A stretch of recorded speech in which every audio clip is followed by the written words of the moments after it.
Hello, everybody. I'm sorry I have not been posting for pretty much the past 2 days. I think maybe one day. I'm not sure. I think 2 days. I didn't post Friday or Saturday, but that was I was just taking a little break because I posted consecutively since June 2nd, pretty much. I was just taking a little break, but uh, today we're going to be looking, or right now we're going to be looking into the severe weather threat, long-term outlook, and rainfall outlook. So right now, this is the outlook for severe weather outlook for today. You can see we have an enhanced risk here in southern Oklahoma, parts of Arkansas, portions of Louisiana, and Texas. We have an enhanced risk, and then we have a slight risk that extends all the way up into parts of Iowa and Indiana, or not Iowa, Indiana and Illinois, down through portions of Tennessee, Mississippi, Louisiana, a lot of northeastern and eastern Texas, and through southeastern Oklahoma, and in portions of Arkansas. We have a slight risk. And we have two areas of marginal for today. You can see we have a marginal risk here in parts of eastern Colorado, northeastern New Mexico, the northwestern panhandle of Texas, western Oklahoma, and parts of western Kansas and southwestern Nebraska. We have a marginal risk. Then we have a marginal risk going all the way from the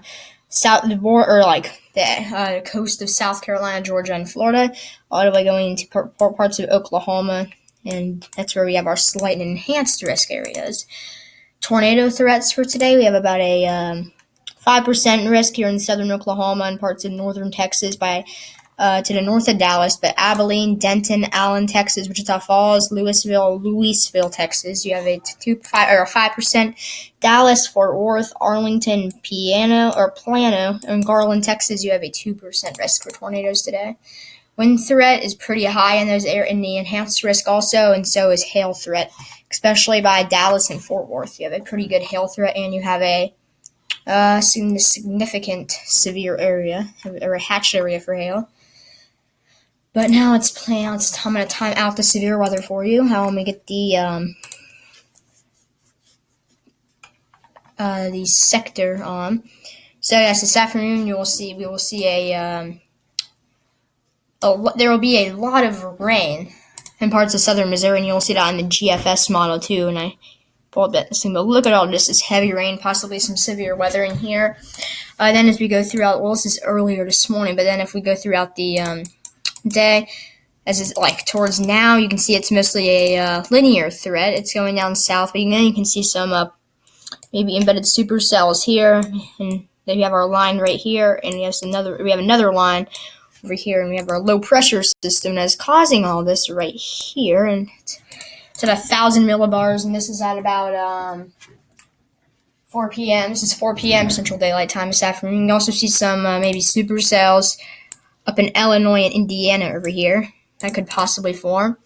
And then as we go through the afternoon, this is at 6 p.m. You can see two really strong, that could be very strong, really strong lines of a lot of wind, maybe some supercells. These will likely be mesoscale complexes, or MCs, I guess, is the abbreviation for it. But yes, you'll likely see two different lines, and maybe some supercells up by Indiana and Illinois, or just what is it called? Cellular storms. A lot of cellular storms maybe down here in Mississippi and Alabama.